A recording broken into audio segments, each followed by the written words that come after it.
마가복음 8장 34절에서부터 36절까지 말씀 듣도록 하겠습니다. 무리와 제자들을 불러 이르시되 누구든지 나를 따라오려거든 자기를 부인하고 자기 십자가를 지고 나를 따를 것이니라. 누구든지 자기 목숨을 구원하고자 하면 잃을 것이요 누구든지 나와 복음을 위하여 자기 목숨을 잃으면 구원하리라. 사람이 만일 온 천하를 얻고도 자기 목숨을 잃으면 무엇이 유익하리요.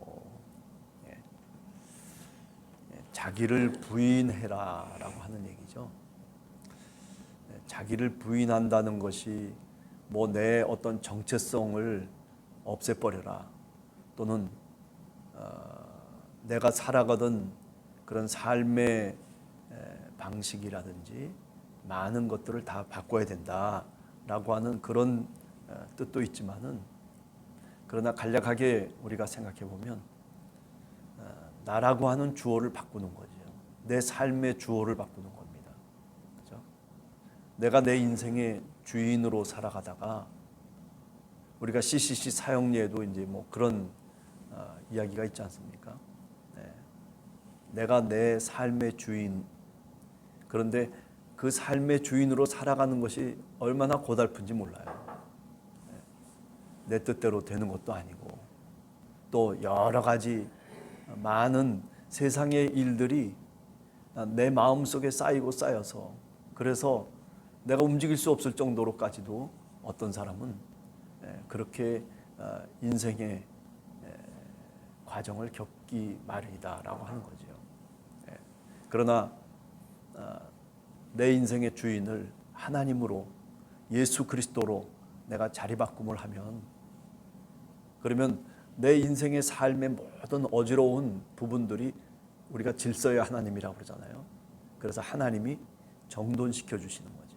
무엇은 포기하게 하고 어떤 것은 다시 얻게 하고, 내 마음속에 여러 가지 산재되어 있던 문제들, 또 장애물들, 또 찌꺼기들, 이런 것들을 걸러내서 질서를 잘 잡을 수 있도록, 그렇게 믿음이라고 하는 것이 그런 역할을 한다라고 하는 거죠. 이 모든 게 생각을 해보면 주어를 바꾸는 거예요. 내가 이렇습니다, 내가 저렇습니다라고 하는 내 삶의 주인을 내가로 잡고 있던 데서부터 바꾸어서, 어떻게 하나님이, 바로 그분께서 이렇게 주어를 바꾸어가는 거죠. 이것이 바로 신앙의 과정이고, 어떤 의미에서는 이게 참다운 자기 부인의 일종의 모습이다, 이렇게 이제 얘기할 수가 있는 거죠. 그래서 나를 부인하고 자기 십자가를 지고 나를 따르라라고 하는 말은 결국 주어를 바꾸어서 내가 내 삶을 살아가는 것을 의미합니다. 사실 우리가 인생을 살아오면서 나라고 하는 것이 중심이 돼서 살아왔잖아요. 근데 그 결과가 그렇게 좋은 결과로 우리들에게 열매 맺는 것은 아니죠. 누구나 다 경험하는 얘기들입니다. 나라고 하는 한 사람을 믿고 나를 의지하면서 살아간다는 게 얼마나 힘든 것인가. 그렇게 살다 보면 윤리도 망가지고, 그렇게 살다 보면 내 인생의 철학도 망가져 버리는 거죠. 내가 가야 될 그 길을 내가 소망하면서 갈 수 없는 그런 난관에 봉착하기 마련입니다. 그러나 주어를 바꾸고 나면 하나님과 함께 가는 거죠. 신약 성경 속에서 보면 주어가 바뀌어진 거죠.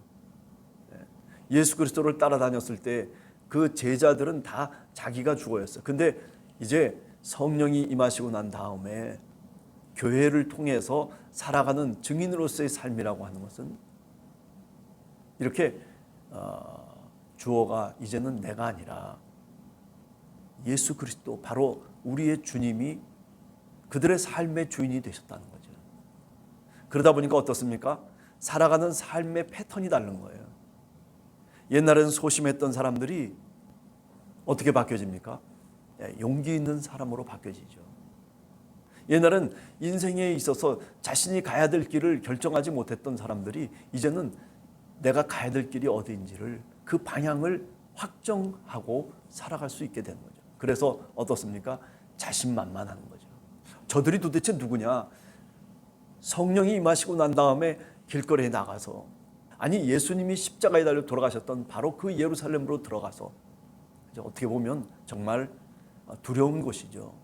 예수 그리스도를 잡아서 재판하고 이 제자들이 사실은 그곳에 같이 함께 참여하지 않은 자신의 트라우마가 있는 그 예루살렘으로 들어가서, 그래서 어떻게 했습니까?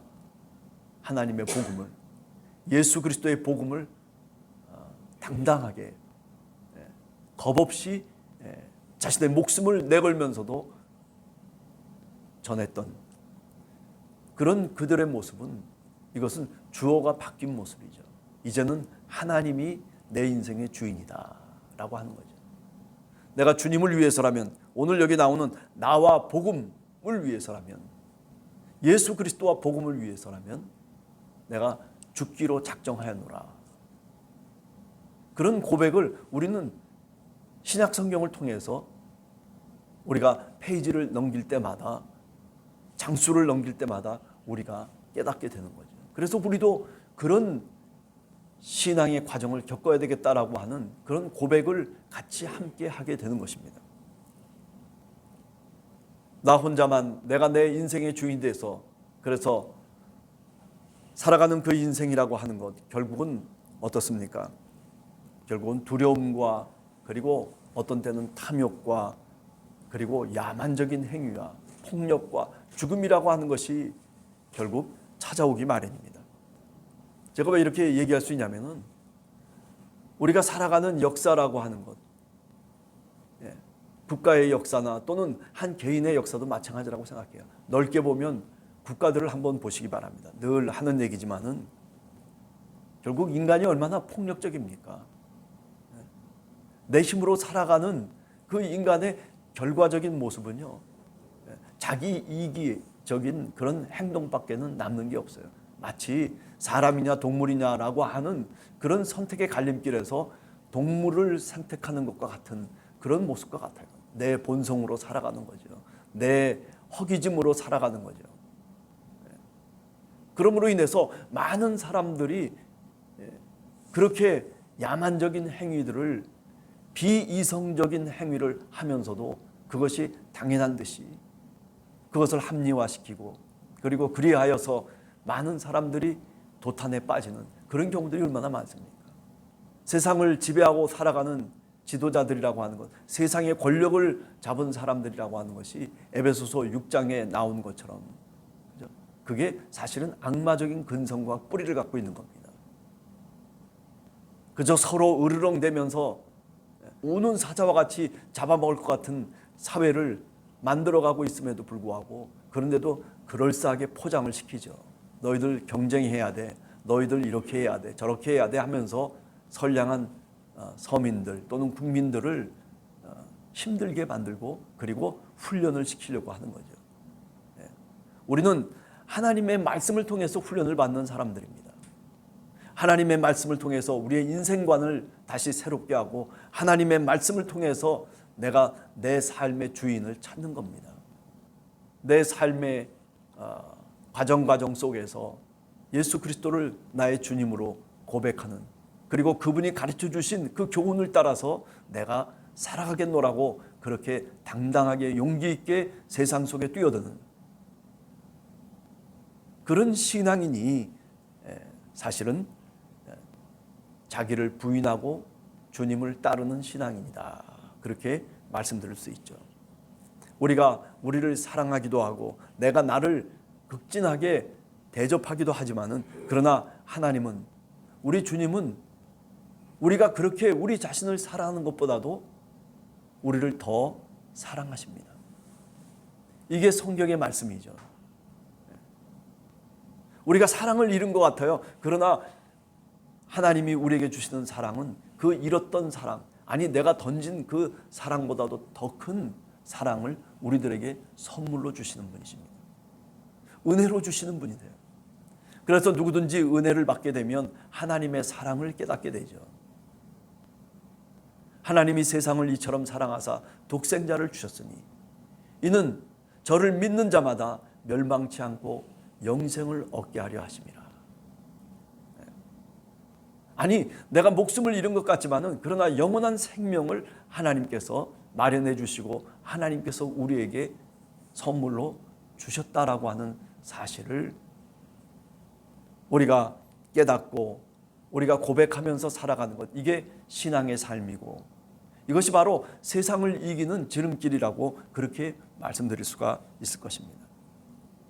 우리가 많은 것을 소망하기도 하고 우리가 살아가면서 많은 것을 필요로 하지만은 그러나 내가 필요로 하는 것을 내가 잠깐 보류시키고 하나님이 필요로 하는 것을 내가 구하고 찾고 두드리기 시작하면 내가 필요로 하는 것보다도 더 큰 것을 하나님이 더 큰 필요를 채워주시는 거예요. 이게 신앙의 원리인 것입니다.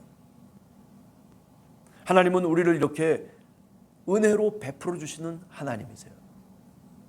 하나님은 우리의 것을 뺏으려고 하는 하나님이 아닙니다. 하나님이 내놓으라고 하면 그 내놓으라고 하는 말의 의미 속에는 내가 더 큰 것, 네가 잃는 것보다도 더 큰 하나님의 선물을 내가 준비하고 있다라는 그런 표시이죠. 여러분, 오늘 또 우리가 사순절의 기간 속에서 기도하면서 이 새벽을 출발하고 있습니다. 하나님께 이런 은혜의 선물을 받은 사람은 그렇기 때문에 당연히 여건과 환경이 어떻게 변하고 어떤 식으로 되어졌던 성경에서 우리가 사도들의 고백처럼 감사함으로 하나님 앞에 그것을 받을 줄 아는 사람입니다. 십자가를 져라 라고 그렇게 우리들에게 말씀하실 때에는 그 십자가를 지는 것보다도 더 큰 하나님의 은총과 은혜와 용기와 힘을 하나님께서 준비해 주셨다는 얘기입니다. 누구든지 나를 따라오려거든 제 십자가를 지고 나를 따라오라고 하는 것은 무거운 그 십자가를 지다가 내가 지쳐서 그래서 쓰러지라고 하는 그런 얘기가 아닙니다. 하나님이 준비해 주신 하나님의 선물. 따라서 십자가라고 하는 것도 어쩌면 하나님이 우리에게 주시는 선물이에요. 그런데 우리는 과감하게 그 선물을 받으려고 하지 않습니다. 왜? 내 이기적인 탐욕 때문에 그렇습니다. 마치 그것을 받으면 내가 잃는 것이 많은 것처럼 그렇게 우리 스스로 우리가 불신앙 속에 살아가기 때문에 그렇습니다. 십자가를 지세요. 십자가를 받으세요. 그러면 하나님이 더 큰 것으로 감사함으로 하나님이 그 모든 것들을 보상하시고 그리고 더 큰 은혜로 우리에게 다가오시는 분, 그분이 바로 우리 주님이십니다. 그러므로 우리가 참된 자기 부인이 있게 되면 자기를 부정하는 그 모습이 우리 신앙 속에 있기 시작하면 그러면 우리는 하나님께 순종함으로 하나님께 찬양을 돌리면서 하나님의 영광을 나타낼 수밖에 없는 바로 우리 자신이라고 하는 것을 깨닫게 됩니다. 그렇습니다. 우리가 요리문답에서도 얘기하고 있듯이 인간의 목적이 뭐냐, 살아가는 목적이 뭐냐라고 얘기할 때 우리는 여러 가지 철학적이고 사회적이고 경제적이고 정치 사회적인 많은 이야기를 정의를 내릴 수 있겠지만은 그러나 요리문답은 간단하게 얘기하고 있습니다. 뭐라고 얘기합니까? 하나님의 영광을 위해서 우리가 살아간다는 거예요. 하나님의 영광. 하나님의 영광을 우리가 바라보면서 우리는 혹시 내 손에 잡히는 것이 없으니까 그것이 헛된 무엇인 것처럼 느껴질 수도 있겠지만은 그러나 그렇지 않습니다. 성경은 우리에게 늘 하는 말씀이 있습니다. 하나님, 그분이 독생자 예수 그리스도까지 우리의 죄를 위해서 내놓으셨다는 겁니다. 그분이 우리를 그만큼 우리보다도 더 우리를 사랑하고 계신 분, 그 사랑을 우리가 알고 깨닫기만 한다면 우리에게 얼마나 큰 용기가 생기고 그리고 견딤과 그리고 거듭남이 우리들에게 있을 것이라고 하는 것, 우리가 다시금 한 번 더 깊이 이 사순절의 기간 속에 생각하게 됩니다. 그렇습니다. 우리가 늘 얘기지만 사순절이라고 하는 것은 어둠에서 빛으로 나가는 그런 과정입니다. 예수 그리스도의 십자가의 길은 그렇기 때문에 어두운 것 같지만은 그러나 빛으로 나가는 길입니다. 하나님의 능력을 깨닫고 부활의 빛이 기다리고 있는 더 큰 것들이 우리들의 삶 속에 기다리고 있는 바로 이 사순절의 기간.